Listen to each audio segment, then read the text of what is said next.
We're told that motherhood is instinct, that when you hold a child, something ancient and holy awakens inside you, transforming you into exactly what that innocent life needs.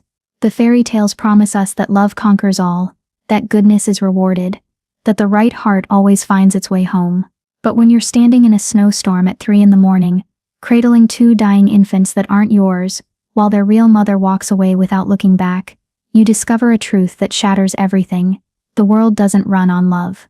It runs on choices. And some people choose themselves every single time. My name is Kira Thorne, and I am no one. I'm not a Luna. I'm not royalty. I shift into a small gray wolf that no one looks at twice. I was rejected by my mate, the Alpha King, on what should have been our mating ceremony. That was 5 years ago. I, Damon Blackwood, Alpha King of the Northern Territories, reject you, Kira Thorne, as my mate and future Luna. One sentence. My entire life ended. I survived it. I moved to the edges of pack territory and built a life out of quietness and solitude. I became a healer for those too poor or too ashamed to see official pack doctors. Then came the night that changed everything. 2 infant boys, abandoned in a snowstorm by the Luna herself, left to die. I saved them, raised them, loved them as my own. For 5 years, no one came looking. Until tonight. Chapter 1. The Rejection. 5 years earlier. The mating ceremony was supposed to be the happiest day of my life. I'd spent weeks preparing, learning the traditional rituals, memorizing the ancient words, trying on the ceremonial dress that had been worn by Lunas for generations. The silk was heavy, embroidered with silver thread that caught the moonlight, and when I looked at myself in the mirror, I almost believed I could be the woman Damon needed. Almost. My wolf had been restless for days, pacing beneath my skin with an anxiety I couldn't name. She should have been excited. We'd found our mate. The bond had snapped into place 6 months ago, and tonight we would complete the ceremony that would tie us together forever. But instead, she whined and retreated, like she knew something I refused to see. The ceremony took place in the grand hall of the pack house, under the full moon that streamed through the massive skylights. Hundreds of pack members filled the space, alphas, betas, omegas, all dressed in their finest, all waiting to witness their king claim his Luna.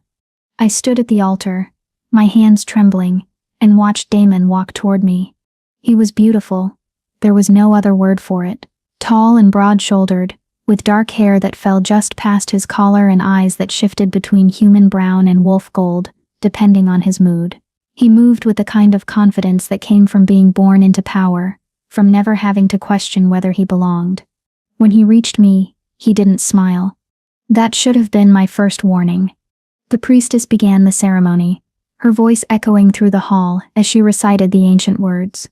I barely heard them. All I could focus on was Damon's face, searching for some sign of the warmth he'd shown me during our courtship. The way he'd touched my cheek and told me I was different from the others.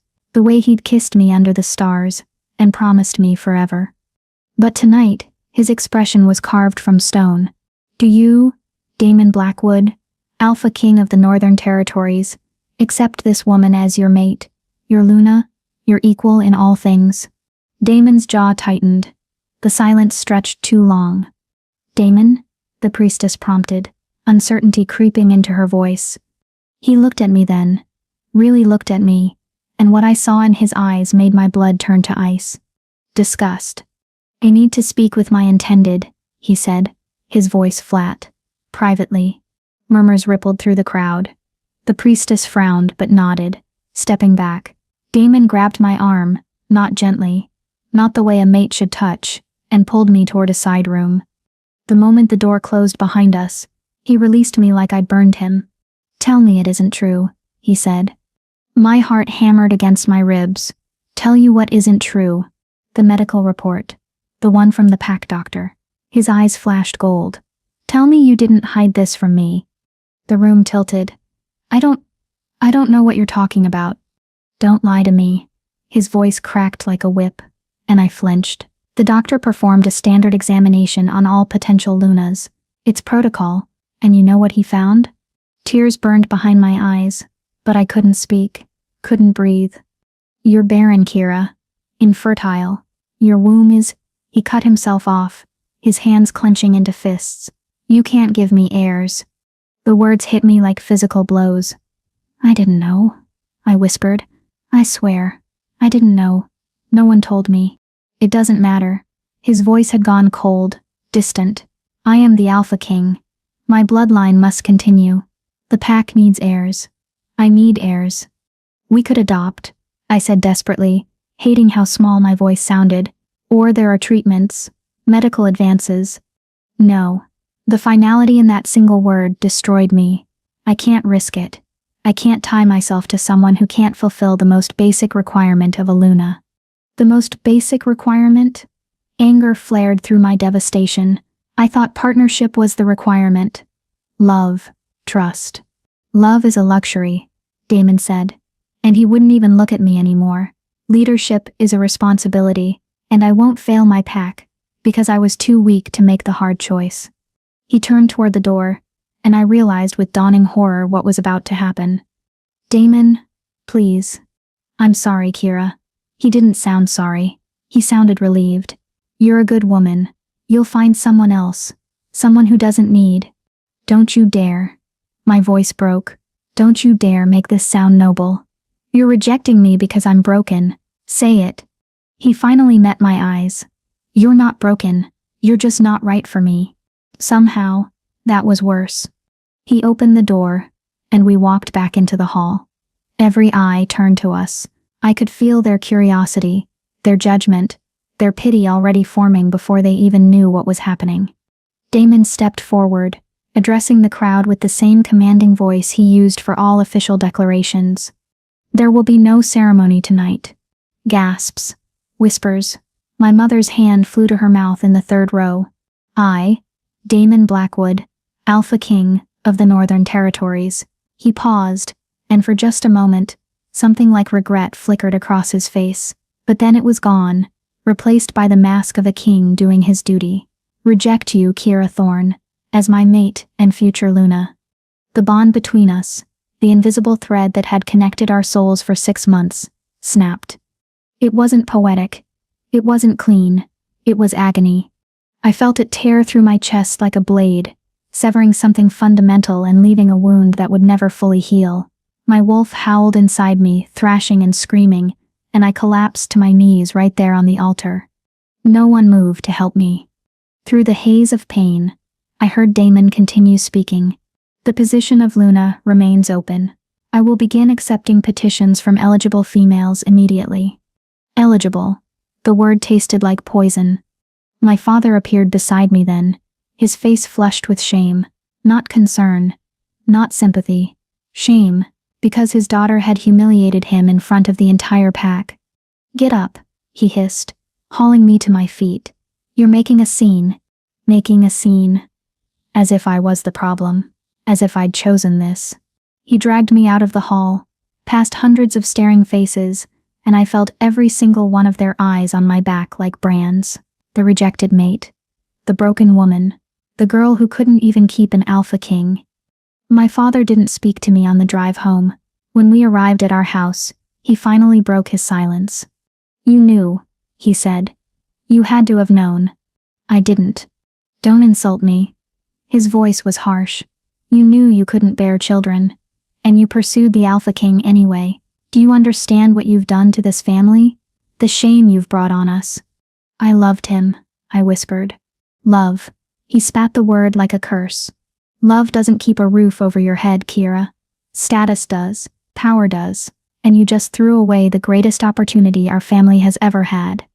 I stared at my father, this man who was supposed to protect me, support me, and saw only disappointment. Get out, he said. What? You heard me. Pack your things and get out. I won't have you living under my roof, dragging our name further through the mud. Your sister is about to come of age, and she actually has a chance at making a good match. I won't let you ruin that for her too. My sister. Beautiful, fertile, perfect Lyra. The daughter who'd done everything right. I wanted to fight, to scream, to make him see how cruel he was being.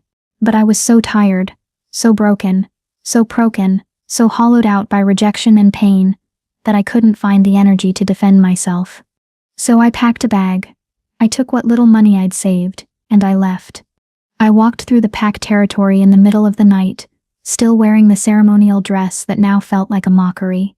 My wolf was silent, curled up in some deep corner of my soul where the pain couldn't reach her. I didn't know where I was going. I just knew I couldn't stay. At the edge of the territory, where the forest grew thick and wild, I found an old cabin. It had belonged to my grandmother before she died, a place she'd used for gathering herbs and escaping the politics of pack life. No one had maintained it in years. It was perfect. I spent the next 3 months in a fog. I barely ate, barely slept. I existed in that space between living and dying, where nothing mattered and everything hurt. Slowly, painfully, I started to rebuild. I cleaned the cabin. I planted a garden. I learned my grandmother's healing recipes from her old journals, and I made a promise to myself. I would never let anyone make me feel worthless again. I would survive this. I would build a life out of the ashes of my rejection. I would be okay. I believed that promise for 5 years. Until the night I found the babies. Chapter 2. The Choice. Present day. The storm hit without warning, the way the worst things in life always do. I was grinding dried lavender for a sleep tincture, when the temperature dropped so suddenly that frost spread across my window in seconds. The wind picked up, howling through the trees with a sound that made my wolf stir uneasily. "Storm coming," she whispered. "Bad one." I moved quickly, securing the shutters and bringing in extra firewood. Living on the edge of pack territory meant being prepared for anything: harsh weather, rogue wolves, the occasional curious human who wandered too far into the forest. I'd learned to be self-sufficient, to trust my instincts, to survive alone. The snow started falling fast and thick, the kind that accumulated inches in minutes. I was about to settle in for the night when I heard it. Crying. At first, I thought it was the wind playing tricks, but my wolf's ears were sharper than my human ones, and she'd caught something that made her surge forward with sudden urgency. Pup. That's a pup crying. I grabbed my heaviest cloak and ran outside into the blizzard. The cold hit me like a wall, the kind of cold that could kill an adult wolf in hours, let alone something smaller and more vulnerable. I followed the sound, my boots crunching through snow that was already ankle deep, and then I saw them. 2 tiny bundles, barely visible against the white ground. Dark hair plastered to small heads. Silk blankets. Expensive, embroidered with the royal crest, completely inadequate for the weather. Their cries were weakening, becoming softer, and that terrified me more than if they'd been screaming. But it was the woman standing nearby who made my blood freeze. She was ethereal, even in the storm. White blonde hair that seemed to glow in the darkness, pale skin, ice blue eyes. She wore a traveling cloak lined with fur, and she was staring down at the infants with an expression I couldn't read. Not quite disgust, not quite indifference, something colder. Luna Celine.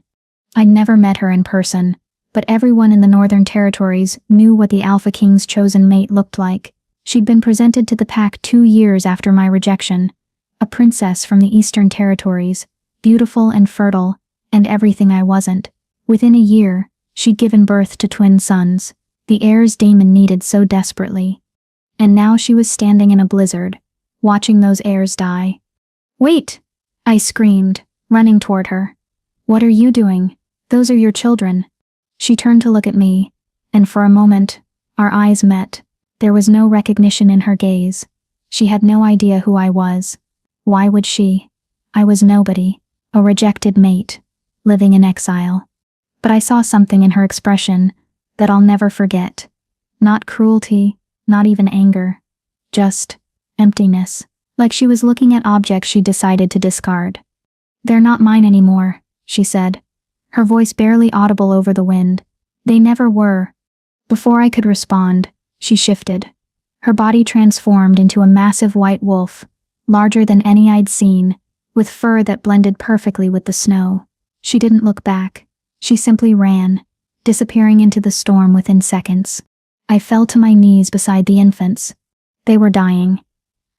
I could see it in the blue tint of their lips, the way their tiny chests barely moved, the weakness of their cries. Hypothermia had already set in. Minutes mattered. Maybe even seconds. I didn't think. Couldn't think. I just gathered them both into my arms. So small, so fragile, their combined weight, barely more than a sack of flour, and ran. My cabin had never seemed so far away.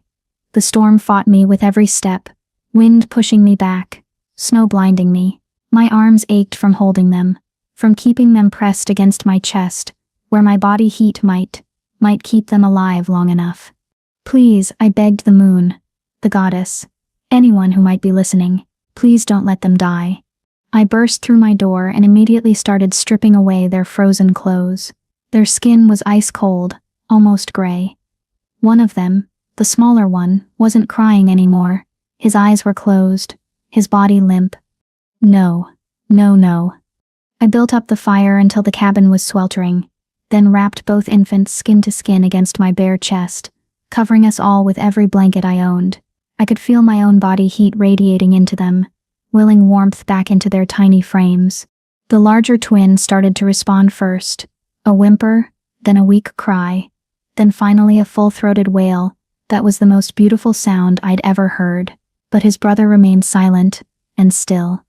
I grabbed my grandmother's journal with shaking hands, flipping through pages I'd memorized, but suddenly couldn't remember. Hypothermia in infants, frostbite, respiratory distress. I made poultices for their extremities, hands and feet that had turned dangerous shades of purple and white. I brewed a warm herbal tonic, diluted it, and used a dropper to get it into their mouths, one painstaking drop at a time. I massaged their tiny chests to stimulate circulation. I sang every lullaby I could remember, my voice cracking with exhaustion and fear. And I prayed. Hours passed. The storm raged outside. Inside, I was locked in a battle for 2 lives I didn't know but somehow couldn't bear to lose. When the smaller twin finally opened his eyes, golden eyes, I noticed just like his father's, and let out a small indignant cry. I broke down sobbing. They were going to survive. I held them both as dawn broke, their breathing steady now, their color returning. They were beautiful, perfect, innocent in a way that made my chest ache. Who abandons children like this? What kind of mother walks away from her own babies and leaves them to die? But even as I thought it, I knew the answer. The kind of mother who never wanted them in the first place. The kind who saw them as obligations, rather than blessings. The kind who valued her own freedom more than their lives. I should have contacted the Alpha King immediately. Should have sent word to the pack that his sons were safe, that his Luna had tried to kill them, that they needed to be returned to the castle. But something stopped me. Maybe it was the memory of my own rejection. The way Damon had looked at me with disgust when he learned I couldn't give him children. The way he'd prioritized his bloodline over everything else, including love. Or maybe it was simpler than that. Maybe it was the way the smaller twin curled his tiny fist around my finger. The way the larger one nuzzled against my chest, seeking warmth and comfort. The way they looked at me with complete trust, as if I was the only safe thing in their entire world. They needed me, and goddess help me, I needed them too. I told myself it would be temporary, just until they were stronger, just until I could figure out the right way to return them without getting caught up in whatever political nightmare had led to their abandonment. Days passed, then a week, then a month. No one came looking for them. I listened to pack gossip whenever I went into town for supplies. The official story was that Luna Celine had taken the twin princes to visit her family in the Eastern Territories, that they were being showered with gifts and affection, that they'd return in a few months, happy and healthy. No one questioned it. No one seemed concerned. Certainly no one suspected that the Luna had tried to murder her own children. And the Alpha King? There were rumors that he was consumed with kingdom business, that he barely saw his sons even when they were home, that he'd become cold and distant, more interested in power than family. The man who'd rejected me because he needed heirs didn't even notice when those heirs disappeared. So I made a choice, the kind of choice that should have torn me apart with guilt, but instead felt like the most right thing I'd ever done. I kept them. I named them in secret, Ash and River, after the ash trees that surrounded my cabin, and the river that ran behind it. Names that belonged to nature, not royalty. Names that would let them grow up without the weight of a crown crushing them. I watched them grow from fragile infants into strong, curious toddlers. Ash was quiet and thoughtful, always watching everything with those golden eyes. River was louder, quicker to laugh, with a mischievous streak that kept me constantly on my toes. They learned to walk, holding my hands. Their first words were mama and more. They cried when they had nightmares, and I was the one who held them until they felt safe again. I taught them about healing herbs and forest animals. I told them stories about brave wolves and clever foxes. I showed them how to be kind, how to be gentle, how to see the beauty in small things. I never told them who they really were, never mentioned their father the king, or their mother who'd left them to die, or the destiny that should have been theirs. They were just Ash and River, my boys, my heart. 5 years passed in a blur of scraped knees and bedtime stories and moments so perfect they hurt. I lived in constant fear that someone would discover them, that I'd be punished for keeping the Alpha King's heirs, that they'd be torn away from me. But I also lived in joy, pure, uncomplicated joy of the kind I'd never thought I'd experience. These children loved me not because of what I could give them, or what status I held, or whether my body worked the way it was supposed to. They loved me because I was there, because I chose them every single day. Until tonight. Tonight, when I heard the knock on my door, firm, authoritative, unmistakable, and opened it to find Damon Blackwood standing on my threshold, I knew that everything was about to change. Chapter 3. The Alpha King's Return. For a moment, neither of us moved. Damon stood in my doorway, flanked by 2 guards, and he looked exactly the same as I remembered. Dark hair, strong jaw, eyes that shifted between brown and gold. 5 years, and he hadn't aged a day. Power did that to alphas. Kept them young, kept them strong, kept them untouchable. But there was something different about him now. Something haunted in his expression that hadn't been there before. "Kira," he said, and my name sounded strange coming from his mouth after so long. I didn't respond. Couldn't. My body had locked up the moment I saw him, every instinct screaming at me to slam the door, grab the boys, and run. But it was too late for running. Ash and River peeked out from behind my skirt, their small hands gripping the fabric. They were curious, but not afraid. They'd never learned to fear strangers because I'd kept them so isolated, so safe. Damon's gaze dropped to them, and I watched his entire face transform. Confusion first. His brow furrowed as he took in their features, the dark hair, the golden eyes that were unmistakably his own. Then recognition, dawning slowly like a horrible sunrise. His mouth opened slightly, and the word came out as barely more than a whisper. "No." "Damon," I started, but he pushed past me into the cabin, his guards moving to follow. I stepped in front of them. "Wait outside." To my surprise, Damon nodded at them, and they retreated. The door closed, leaving the 4 of us alone. The boys had scattered to their corner of the room where their toys were, carved wooden animals I'd made for them, blocks, simple things. They watched Damon with wide eyes, not understanding why this stranger had made their mama so tense. Damon stared at them like he was seeing ghosts. "These are my sons," he said. Not a question. A statement of fact that he was still trying to comprehend. "Yes.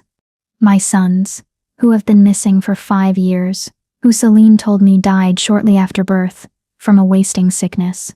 His voice was getting louder, anger bleeding through the shock.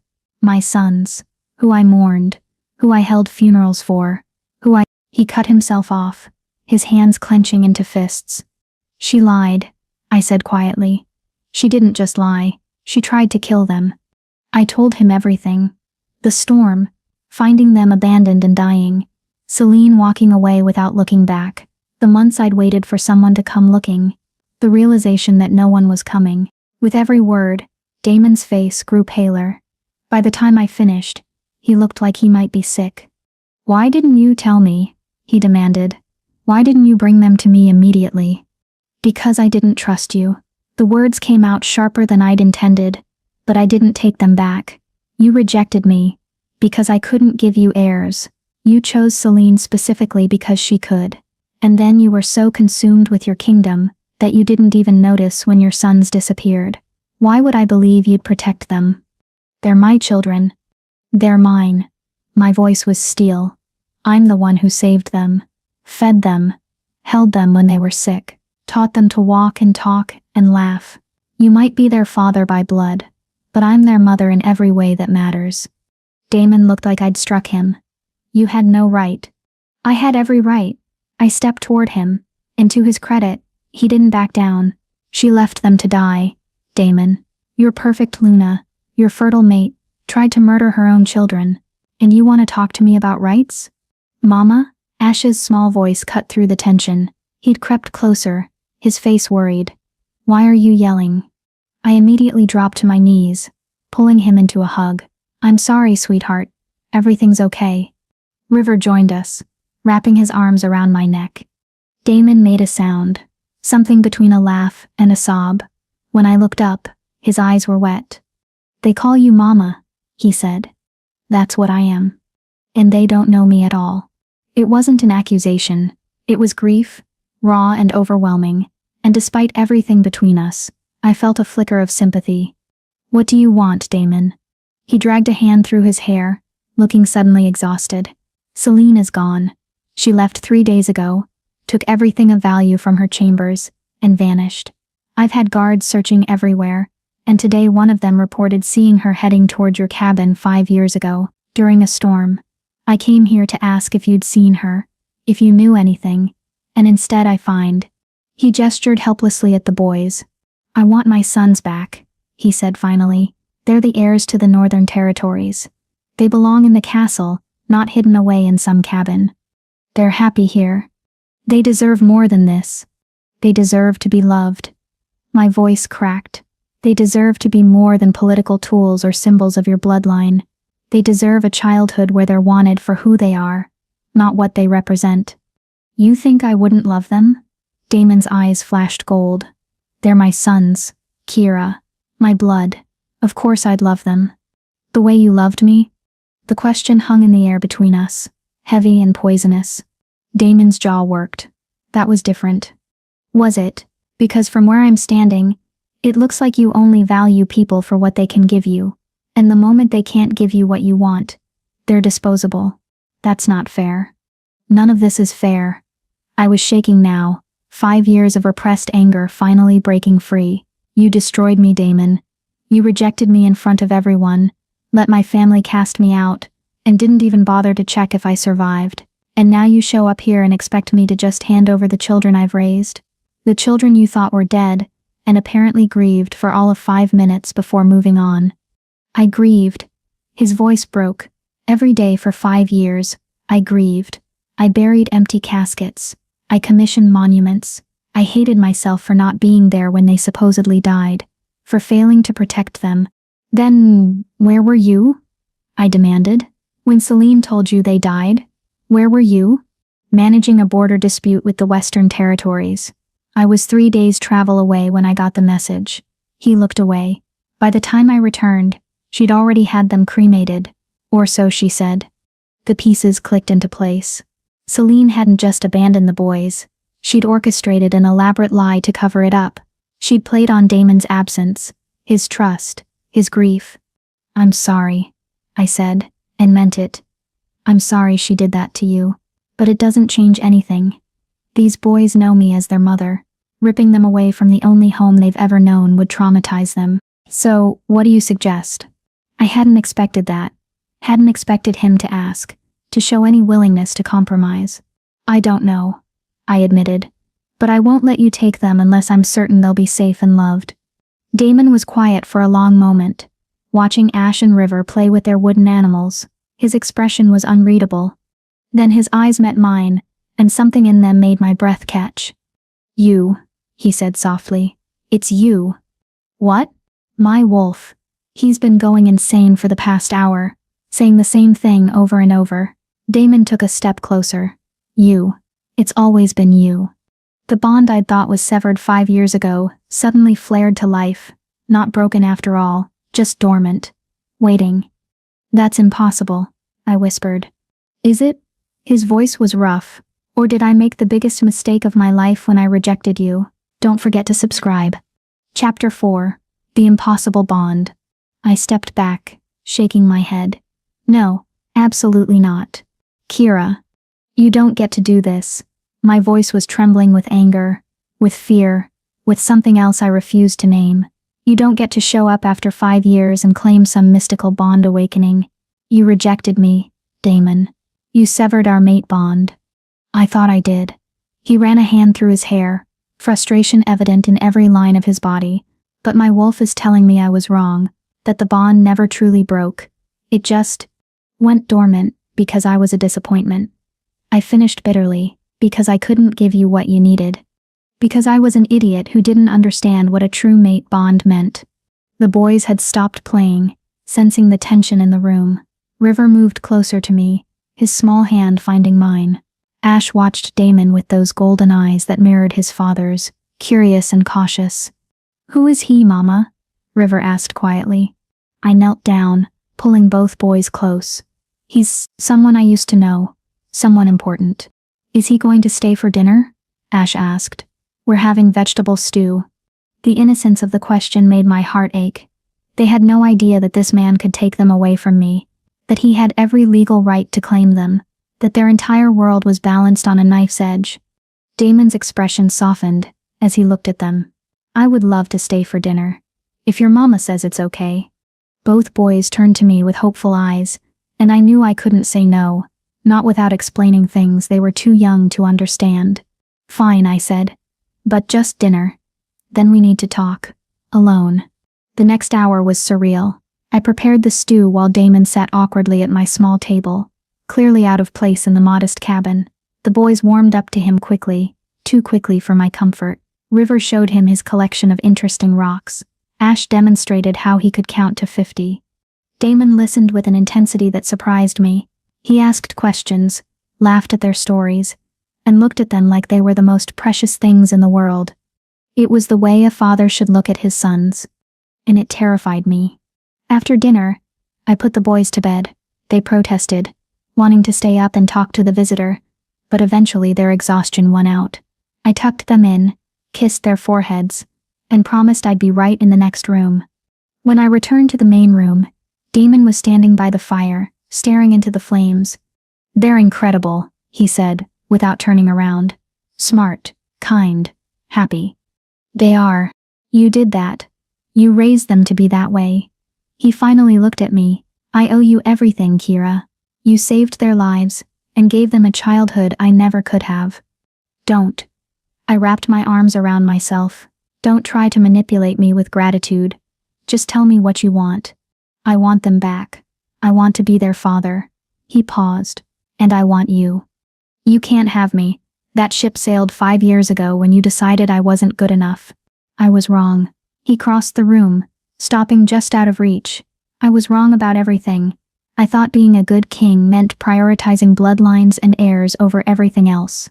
I thought love was a weakness I couldn't afford. I thought," his voice broke, "I thought I could force myself to love Celine the way I loved you." "Don't say that. It's true.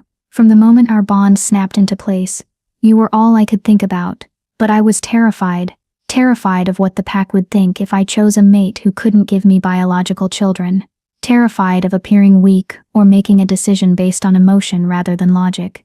So you rejected me, and chose someone who could breed for you." "Yes." He didn't flinch from the harsh words. "And I've regretted it every single day since. Celine was beautiful and fertile, and from a powerful family, but she was cold, distant. She saw our sons as obligations, not gifts. She never wanted to be a mother. She wanted to be a queen, and I was so blind, so caught up in doing what I thought was right for the kingdom, that I didn't see what she really was until it was too late. She tried to kill them," I whispered. "Your sons." She looked at them and decided they weren't worth the inconvenience. "I know." Damon's hands clenched into fists. "And when I find her, I will make sure she pays for what she's done. But right now, my priority is my sons. And you. There is no one me. I'm just the woman who happened to find them. You're their mother. You're my mate. Those aren't insignificant things. I was your mate 5 years ago, and it didn't matter then. It matters now." He took another step closer, and I could feel the heat radiating from his body. "My wolf recognized you. the moment I saw you tonight, not just as someone familiar, but as mine, as ours. The bond never broke, Kira. It was just waiting. Waiting for what? For you to realize I had something you wanted after all. Waiting for me to grow up and understand what actually matters. His eyes met mine, and the intensity in them made me shiver. I don't care about heirs anymore. I don't care about bloodlines or political alliances, or what the pack thinks. I care about those two boys sleeping in the other room, and I care about the woman who loved them enough to sacrifice everything for them. You don't know me anymore. Then, let me learn. His voice dropped to almost a whisper. Let me prove I'm not the same man who rejected you. Let me be the father they deserve, and the mate you should have had from the beginning. And what happens when you realize this is just guilt talking? When the bond fades again, and you remember all the reasons you rejected me? That won't happen. You can't know that. I can. He reached out slowly, giving me time to pull away, and took my hand. The moment our skin touched, electricity shot through me, the mate bond flaring to life with an intensity that stole my breath. Feel that? That's real. That's what I was too stupid to recognize before. I pulled my hand away, even though every instinct screamed at me to lean into his touch. Physical attraction isn't love. No, but it's a start. He stepped back, giving me space. I'm not asking you to forgive me or trust me, or even like me. I'm asking for a chance. Let me get to know my sons. Let me prove I can be the father they need. And maybe, eventually, you'll believe that my feelings for you are real. And if I say no? His jaw tightened. Then I'll take this to the pack council. I'll claim my sons by blood right and fight you for custody. I'll win. You know I will. I'm the Alpha King. And you're a lone wolf living on the edge of territory with no pack protection. The threat hung in the air between us, cold and unmistakable. So it's blackmail, I said flatly. It's reality. But I'd rather not go that route. I'd rather we work together, as parents, to give them the best possible life. Together means what, exactly? Come back to the castle, you and the boys. Live there as my... He hesitated, choosing his words carefully. Honored guests. The boys can adjust gradually to their true identity. You can oversee their care, and we can figure out what happens next. You mean I become your kept woman while you decide if I'm worth claiming publicly this time? That's not what I'm saying. Isn't it? I laughed bitterly. 5 years ago, you rejected me, because I couldn't give you heirs. Now you want me back, because I raised the heirs someone else gave you. Either way, my value is tied to those boys. You're wrong. He moved closer again, and this time I didn't retreat. 5 years ago, I made a choice based on fear and duty. It was the wrong choice, and it cost me everything that mattered. I'm not making that mistake again. Yes, I want my sons, but I also want you. Not because of them, because of who you are. The woman who saves abandoned pups in snowstorms. The healer who helps people too poor to see official doctors. The mother who raised my children to be kind and curious and loved. His words were everything I'd wanted to hear 5 years ago. Everything I'd dreamed about during those long, lonely nights, after my rejection. But I wasn't that naive girl anymore. I need time, I said finally. Time to think. Time to figure out what's best for Ash and River. How much time? I don't know. A few days. A week. Damon nodded slowly. Okay, but I'm not leaving this area. I'll camp nearby, and I'd like to visit, to start building a relationship with them. They don't know who you are. Then maybe it's time to tell them the truth. Chapter 5. Truth and Consequences. Damon left that night, but not before extracting a promise that he could return the next morning. I agreed, though every instinct told me I was making a mistake. I didn't sleep. I sat by the boys' beds, watching them breathe, memorizing the peaceful expressions on their faces. In a few hours, their entire world would change. They'd learn they weren't just Ash and River, children of a healer living quietly in the forest. They were princes, heirs to a kingdom, sons of an Alpha King. And I was terrified of what that knowledge would do to them. When dawn broke, I was already preparing breakfast. The boys woke up excited, remembering the visitor from the night before. Is he coming back, Mama? River asked, practically bouncing in his chair. Yes, sweetheart. In fact, he'll be here soon, and we need to have a talk about him. Ash's eyes narrowed. He'd always been the more perceptive of the two. What kind of talk? Before I could answer, there was a knock at the door. Damon stood outside, looking nervous in a way I'd never seen from him before. He carried 2 packages wrapped in cloth. I brought gifts, he said awkwardly. Is that okay? The boys crowded around him immediately, curiosity overcoming any shyness. Damon knelt down to their level and handed each of them a package.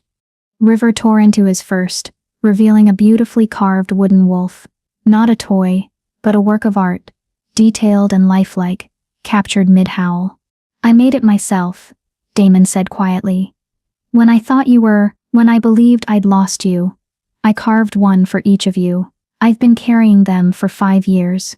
Ash opened his more carefully, finding an identical wolf in a different pose. This one sitting alert, watchful. He ran his fingers over the smooth wood, then looked up at Damon with those 2 knowing eyes. You're our father, aren't you? The words hung in the air like a thunderclap. Damon's face went pale. River's mouth fell open. I stood frozen, uncertain whether to intervene or let this moment unfold naturally. How did you? Damon started. You have the same eyes as us, Ash said matter-of-factly, and you smell like us. Pack, family.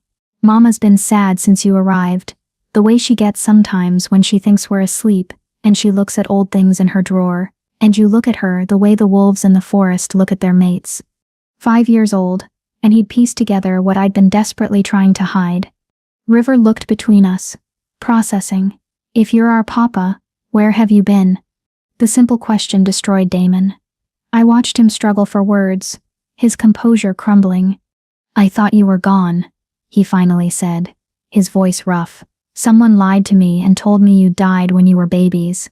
I've spent 5 years believing I'd lost you before I ever got to know you, but I was wrong. You were here, safe, being raised by the most incredible woman I've ever known. Mama saved us, Ash said. She tells us the story sometimes, about the night she found us in the snow. Damon's eyes met mine, questioning. I nodded slightly. I told them a version of it, I said, that I found 2 babies who needed help, and I chose to keep them safe. I never told them who their parents were, because I trailed off, unsure how to explain without villainizing either Damon or Celine in front of children. Because it's complicated, Damon finished, and sometimes adults make mistakes that hurt people, even when they don't mean to. Did you make a mistake? River asked. Is that why you weren't there? Yes. Damon's voice broke. The biggest mistake of my life. I made a choice based on fear instead of love. And it cost me 5 years with you. 5 years I can never get back. But you're here now, Ash said, then with the brutal honesty of a child. Are you going to leave again? Never. Damon shook his head fiercely. I promise you, I will never leave you again. Not by choice. Not ever. Do we have to leave Mama? River's question was small, frightened. No, I said quickly, shooting Damon a warning look. No one is separating us. Your mama will always be your mama, Damon agreed. Nothing changes that. But I'd like to be part of your lives too, if you'll let me. The boys looked at each other in that silent communication way they had, conducting an entire conversation with just expressions and subtle gestures. Finally, they seemed to reach a consensus. Okay, Ash said. You can be our papa, but you have to prove you're good at it. How do I do that? By being here. By keeping promises. By making Mama smile instead of cry. Ash crossed his arms. She deserves to be happy. Damon looked at me, and the emotion in his eyes nearly undid me. She does, and I intend to spend every day trying to make that happen. The rest of the morning was surreal. Damon stayed for breakfast, fielding an endless stream of questions from the boys. They wanted to know everything. Where he lived, what he did, if he could fight, if he had a wolf form, why his eyes changed color. He answered every question with patience and honesty. When River asked if they were princes, Damon hesitated only briefly before nodding. You are. You're the heirs to the Northern Territories, but that doesn't mean you have to change who you are, or leave your home. We'll figure out what that means together. Do we get crowns? River asked excitedly. Eventually. Though I should warn you, they're heavy and uncomfortable. Do we have to wear fancy clothes? Sometimes. But I promise we can make time for getting dirty and playing in the forest too. Ash was quieter, more thoughtful. Finally, he asked the question I'd been dreading. What about our other mama? The one who... He glanced at me. The one from before? Damon's expression darkened. She's gone, and she doesn't get to be part of your lives. She made choices that hurt you, and I won't let her near you again. Did she not want us? Ash's voice was small. Some people aren't capable of being parents. I interjected gently. It's not about you being enough or lovable. It's about her not being able to give what you deserved. That's why I kept you. Because I knew I could love you the way you needed to be loved. And I wish I'd been there from the beginning, Damon added. But I'm grateful every day that Kira was. She saved you. She raised you. She raised you. She's your mama in every way that matters. The boys seemed satisfied with that answer, and the conversation shifted to lighter topics. But I could see the question still lingering in Ash's eyes. He was too smart, too observant. Eventually he'd want the full truth. That afternoon, after the boys went outside to play, Damon and I stood on the porch watching them. They're remarkable, he said.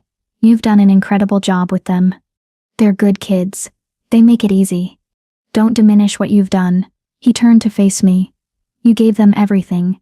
Love, stability, safety, things I failed to provide. You didn't know they were alive. But I should have questioned it more. Should have demanded to see their bodies. Should have investigated Celine's story instead of just accepting it. I was grieving, yes, but I was also relieved. He closed his eyes. That's the terrible truth. Part of me was relieved not to have the responsibility, not to have to pretend to love a woman I'd chosen for duty, rather than affection. That's honest, at least. I'm tired of lying. To you, to myself, to everyone. He opened his eyes. I want to make this right, Kira. Not just for the boys, but for us. I know I don't deserve a second chance, but I'm asking for one anyway. I need more than words, Damon.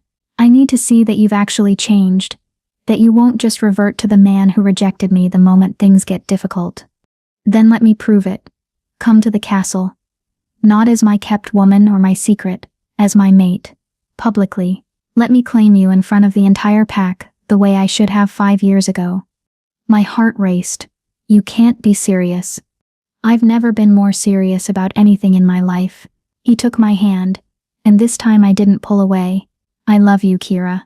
I've loved you since the moment our bonds snapped into place.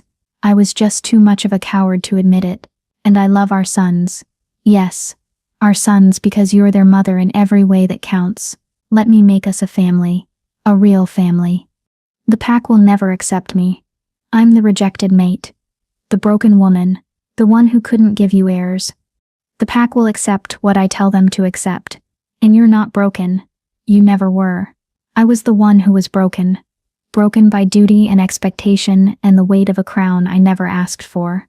You put me back together, just by existing, by showing me what real strength looks like. I wanted to believe him. Goddess. I wanted it so badly it hurt. But I'd been burned before, and I had 2 children to protect now. I need time, I said again. This is too fast. Too much. The boys just learned you exist. We can't upend their entire lives in a day. How much time? I don't know, but I'm not making any decisions under pressure. Damon nodded, disappointment clear in his eyes, but acceptance too. Okay, I'll wait, but I'm not going anywhere. I'll be here every day, building relationships with my sons, and proving to you that I mean every word I've said. And if I decide I can't trust you, if I decide we're better off staying here, away from the politics and danger of the castle. His jaw tightened. Then we'll figure something out. But I won't be separated from my children again. Kira, one way or another, I will be part of their lives. It wasn't quite a threat, but it wasn't exactly a promise either. It was reality, complicated, messy, and unavoidable. Just like everything else between us. Chapter 6. The Unraveling. 3 weeks passed in a strange new rhythm. Damon came every day, always in the morning, always bearing small gifts, Books for the boys, herbs for my garden, firewood. He'd chopped himself. He never pushed, never demanded. He simply showed up and proved through actions that he meant what he'd said. He taught the boys to track animals in the forest. He helped me repair the cabin's roof. He sat quietly by the fire in the evenings and listened to their stories about their day. Slowly, carefully, he wove himself into the fabric of our lives. And I hated how much I wanted it to be real. The boys adored him. River followed him everywhere, chattering constantly, asking endless questions. Ash was more reserved, but watched Damon with keen intelligence, testing him in subtle ways, asking him to keep small promises, seeing if he'd remember details from previous conversations. Damon passed every test.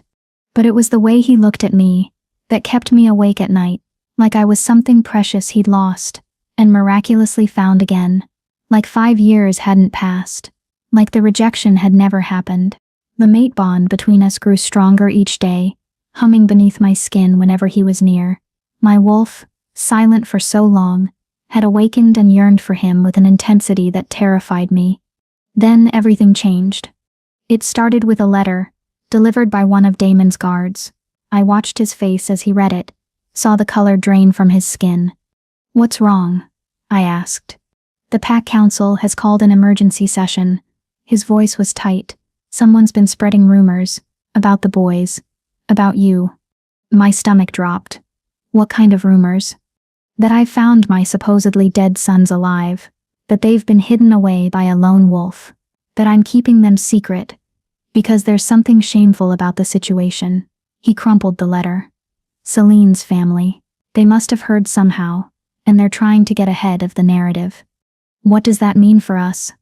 "It means I need to return to the castle immediately and address the council. I need to tell them the truth, that Celine abandoned our sons, that you saved them, that they're alive and well." He paused. "And I need you to come with me." "No. Kira.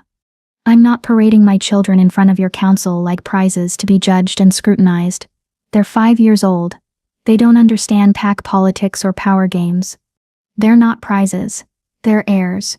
And the council needs to see them, needs to verify their identity, or this will turn into a political nightmare that could threaten their claim to the throne. Maybe they don't want to claim the throne. Maybe they're happy being regular children living quiet lives. That's not a choice we get to make for them." Damon's voice rose, and I saw the boys peek around the doorway. Worried, he forced himself to calm down. "I'm sorry, but this isn't just about what we want. There are laws, traditions, succession rights. If I don't present them formally, someone else will challenge their legitimacy. Celine's family will claim they're not really my sons, or that you manipulated the situation somehow. Let them claim whatever they want. We'll stay here, away from all of it." "You think they'll let you?" He grabbed my shoulders, not roughly but urgently.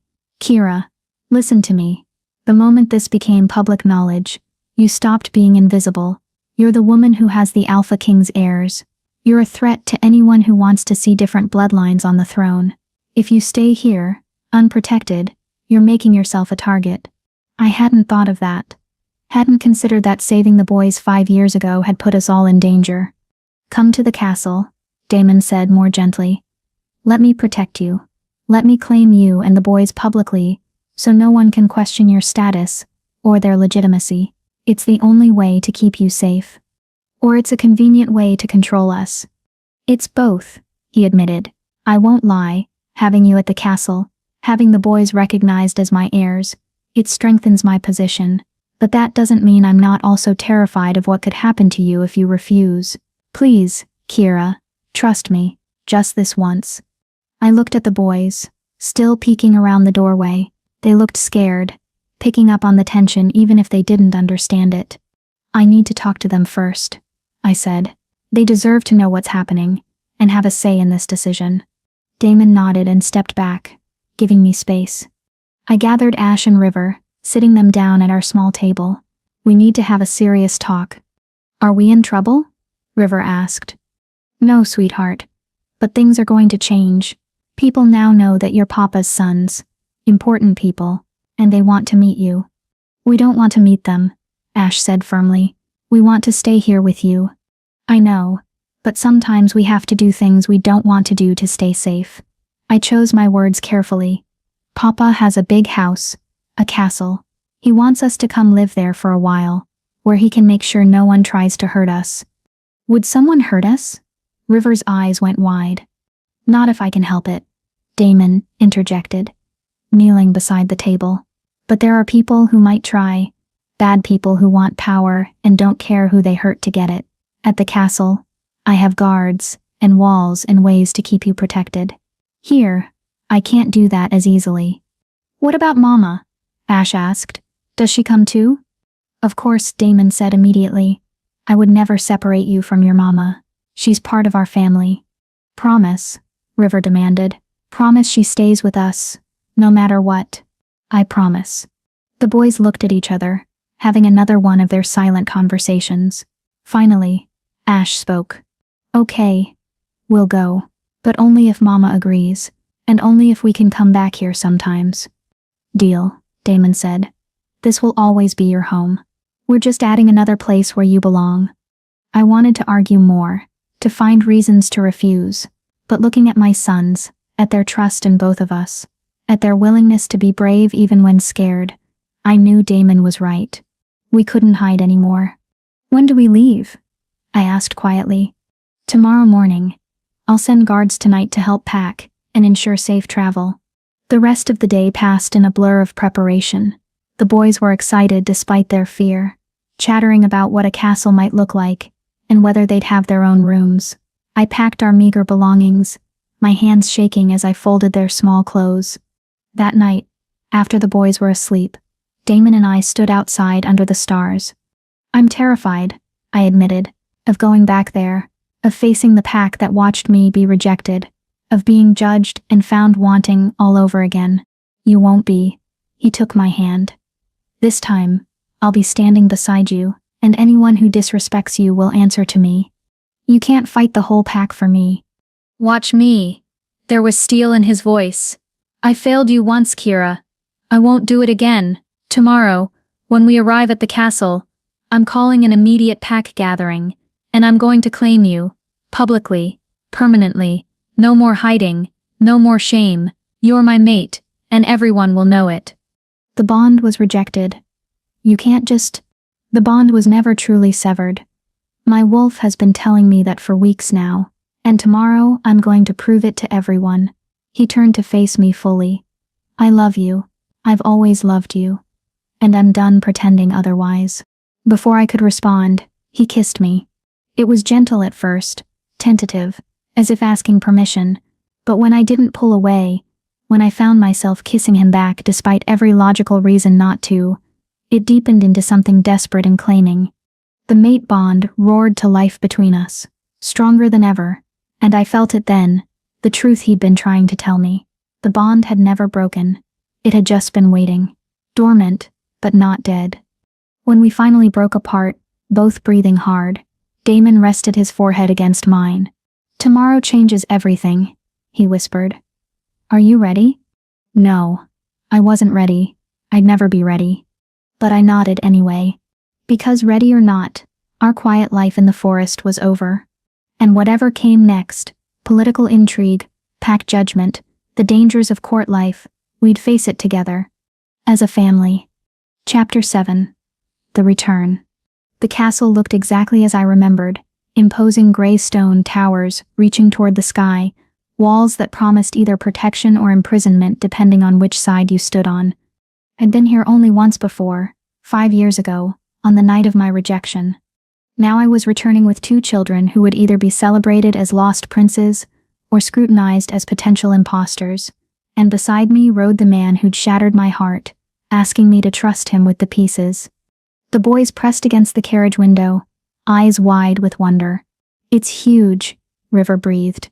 Do dragons live there? Ash asked seriously. No dragons, Damon said from his horse beside our carriage, but there is a library with more books than you could read in a lifetime. That got Ash's attention. He was like me in that way, finding safety in stories, in knowledge, in the escape that pages provided. As we approached the main gates, I saw them, pack members lining the road, dozens of them, all staring at our carriage with expressions ranging from curiosity to hostility. Word had spread fast. "Mama, why are they looking at us like that?" River whispered. "Because they're curious," I said, keeping my voice steady. "You're important, remember? The Alpha King's sons, they want to see you." They look angry. Some of them might be. Change is scary for people, but Papa won't let anyone hurt us. Damon had heard. He moved his horse closer to the carriage, his presence a shield between us and the crowd. The gesture didn't go unnoticed. I saw pack members exchanging glances, whispering behind their hands. The rejected mate returning with the lost heirs. It was the kind of scandal that would fuel gossip for years. We entered the castle courtyard, and staff rushed out to greet us, or rather to greet Damon. They barely glanced at me until he spoke. "This is Kira Thorne, and my sons, Ash and River. They're to be treated with the utmost respect and given chambers in the family wing. Anyone who disrespects them answers directly to me." The authority in his voice left no room for argument. Servants bowed, though I caught the skeptical looks.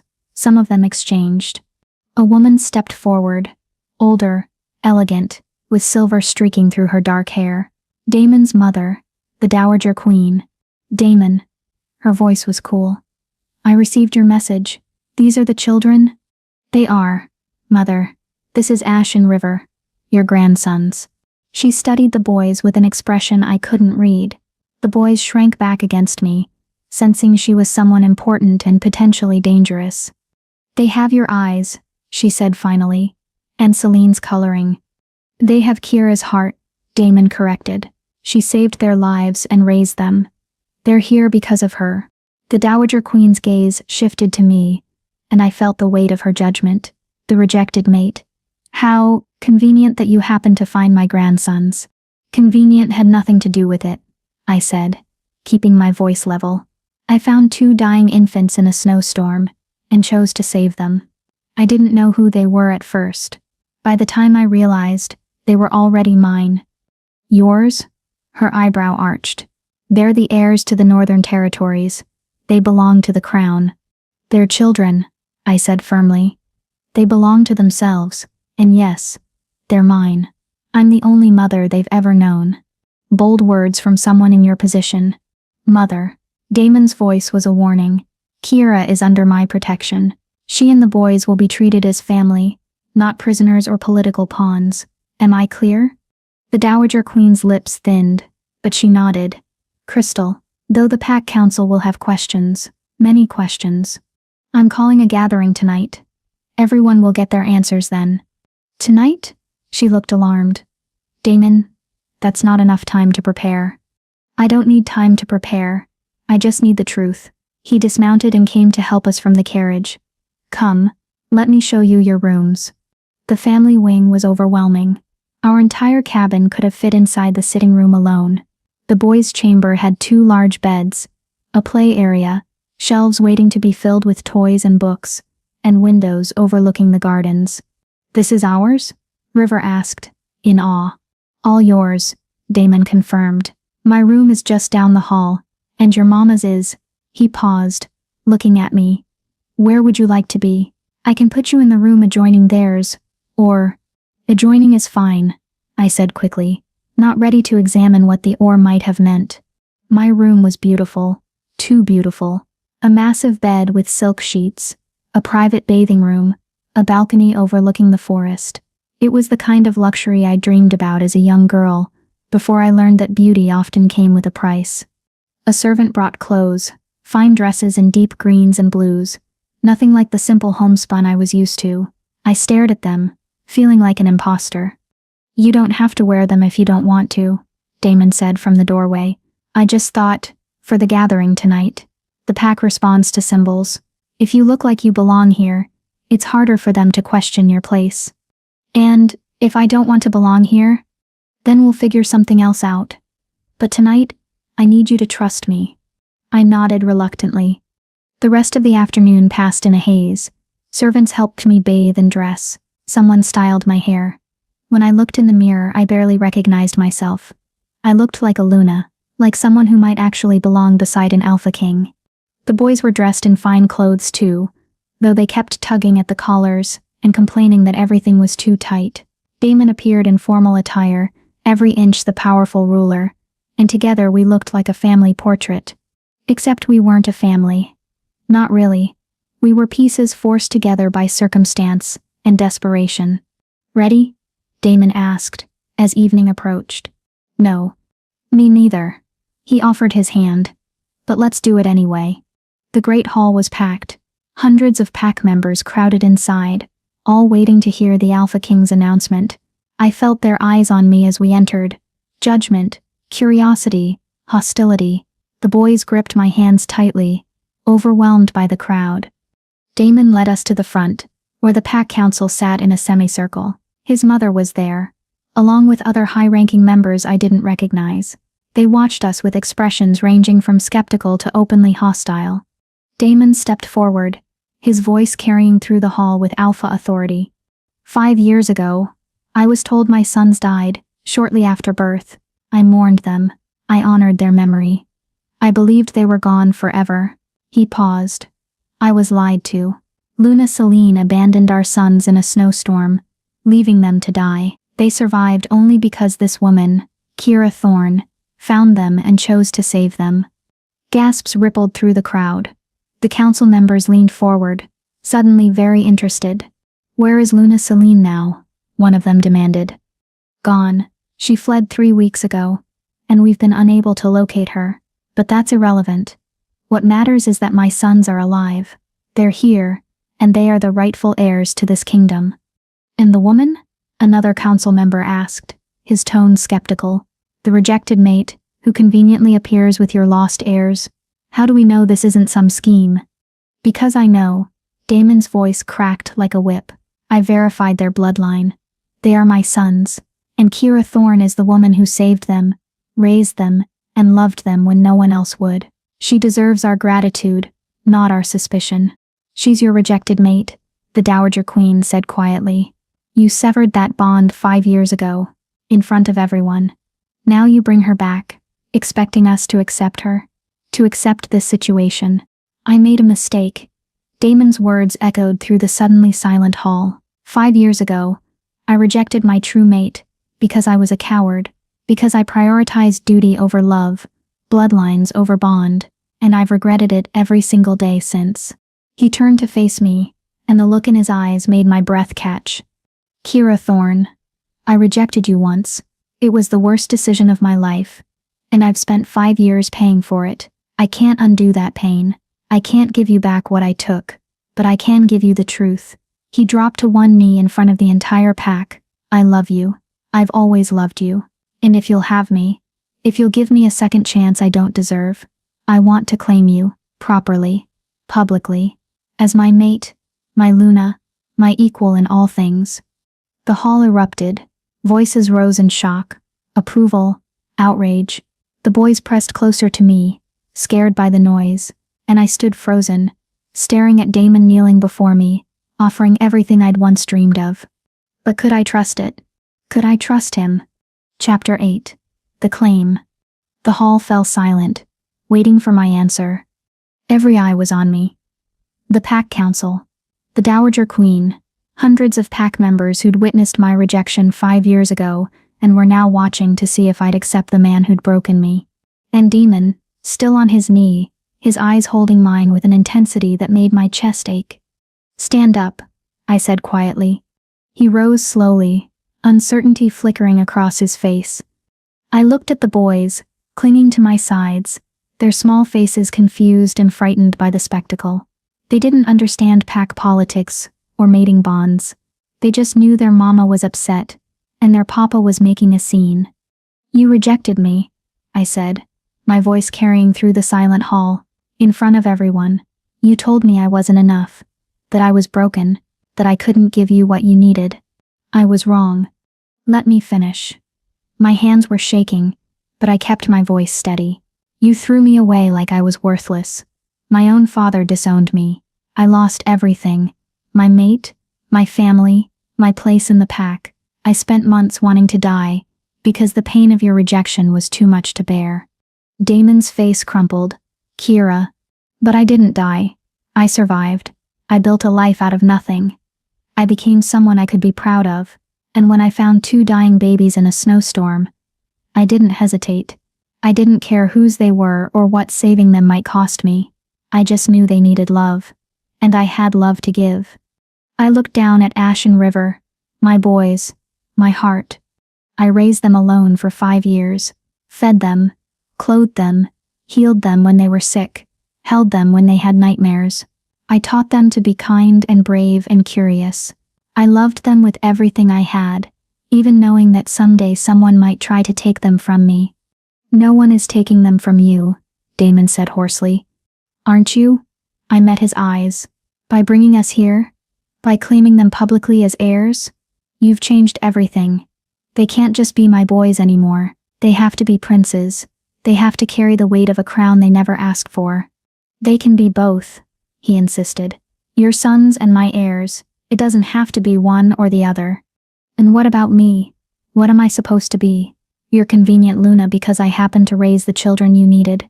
Your redemption story? Your second chance? You're my mate. His voice broke. My true mate. The bond never broke, Kira. I felt it the moment I saw you again. My wolf recognized you, claimed you, needed you, not because of the boys, because you're mine, and I'm yours, and I was an idiot to ever deny it. Pretty words, I said. But I've heard pretty words before, right before you shattered me. A council member stood. This is highly irregular. The mating bond was formally rejected. It cannot simply be reinstated. Yes, it can. The voice came from the back of the hall. An elderly woman pushed through the crowd. The pack's high priestess, the one who'd presided over my original mating ceremony. A rejection severs the bond. Yes, but only if both parties accept the severance. If one party never truly let go, if their wolf never stopped claiming the other, then the bond lies dormant, not dead. She approached us, her ancient eyes moving between Damon and me. Tell me, Alpha King, did your wolf ever accept the rejection? Did he ever stop calling for his mate? No. Damon's answer was immediate. He howled for her every single night. Even when I took Celine as my chosen mate, my wolf refused to recognize her. He paced and raged and mourned. I thought it was just grief, but it wasn't. It was him knowing I'd made a terrible mistake. The priestess turned to me. And you, Kira Thorne, did your wolf accept the severance? I wanted to say yes, wanted to claim I'd moved on, healed, become someone who didn't need him. But my wolf stirred inside me, and I felt the truth. No, I whispered. She retreated, went silent, but she never stopped recognizing him as ours. Even when I hated him, even when I tried to forget him, she remembered. Then the bond can be restored. The priestess looked at the council. The rejection was incomplete. The mate bond remains, dormant but intact. If both parties consent, it can be fully realized. This is unprecedented, the Dowager Queen protested. So is Aluna abandoning the Alpha King's heirs to die in a snowstorm. The priestess shot back. So is a rejected mate, saving those same heirs and raising them in secret for 5 years. So is an Alpha King kneeling before his entire pack and admitting his mistakes. Nothing about this situation is precedented. Why should the resolution be? She was right. All of this was unprecedented, messy and complicated, and nothing like the fairy tales promised. But maybe that was okay. Maybe real love wasn't supposed to be neat and easy. Maybe it was supposed to be hard-won and scarred, and all the more precious because of what it cost. I looked at Damon, really looked at him.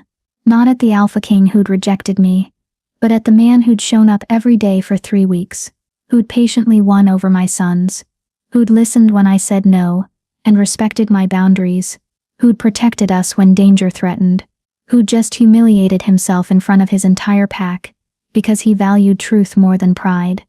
He wasn't perfect, he'd hurt me terribly, but he was trying, genuinely, desperately trying to be better. And maybe that was enough. If I accept this, I said slowly, there are conditions. Hope flared in Damon's eyes. Anything. The boys don't get forced into royal duties until they're ready. They get to be children first, princes second. Agreed. I'm not just a decoration. If I'm Luna, I have real power, Real say in pack decisions. Absolutely. And if you ever make me feel worthless again, if you prioritize politics over family, if you choose duty over us, I'm gone. And I'm taking the boys with me. I don't care about laws or succession.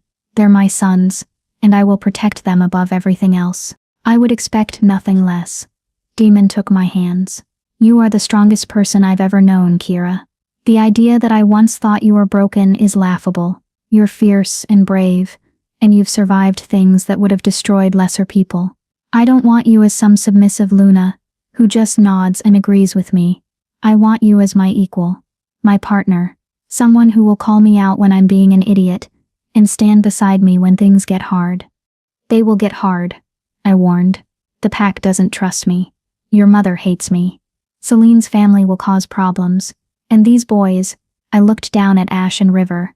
They're going to have questions as they get older. Hard questions about why their birth mother abandoned them. About what that means. About who they're supposed to be. We'll handle it. Together. Damon's grip on my hands tightened. I'm not promising perfection. I'm promising effort. Every single day, I will choose you. Choose us. Choose our family. Even when it's hard. Especially when it's hard. I looked at the boys again. What do you think? Should we stay? River nodded enthusiastically. I like it here. And Papa promised I could learn to fight. Ash was more thoughtful. Will you be happy, Mama? Really happy? Such a perceptive question from someone so young. I think so, I said honestly. I think I can be, if we're all together. Then we stay, Ash decided. He looked up at Damon with those knowing golden eyes. But if you make her cry again, we'll be very angry with you. Noted, Damon said seriously. I took a deep breath and turned back to face the hall, to face the pack that had once watched me be rejected. I accept, I said, clearly. I accept Damon Blackwood as my mate. I accept the role of Luna, and I accept the responsibility of raising the future heirs of the Northern Territories. But I do it on my terms, as an equal, as a partner, not as someone lesser or broken, or grateful for scraps of affection. You were never lesser, Damon said softly, and anyone who treated you that way will answer to both of us. The priestess stepped forward, then let us complete what was interrupted 5 years ago, the mating ceremony. What followed was a blur. Ancient words spoken, blood mingled, the pack's acknowledgement given, when Damon marked my neck, the claiming bite that would announce to everyone that I was his mate. The bond roared to life between us. It was nothing like the dormant thread that had connected us before. This was fire and lightning, and coming home all at once. I felt his emotions, his love, his fierce determination to make this work, and through the bond, he felt mine, my fear, my hope, my tentative trust. When it was done, we faced the pack as mates, as partners, as a family. The boys cheered, breaking the formal solemnity, and the pack laughed. Even the Dowager Queen smiled slightly, though her expression remained skeptical. But I didn't care about the skeptics. I cared about the man standing beside me, the boys holding our hands, and the future we were building together. It wouldn't be easy. There would be challenges, political intrigue, threats from Celine's family, the constant pressure of raising heirs while keeping them grounded. But we'd face it together. That night, after the boys were asleep in their new chambers, Damon and I stood on my balcony overlooking the forest. Do you regret it? He asked quietly. Accepting me?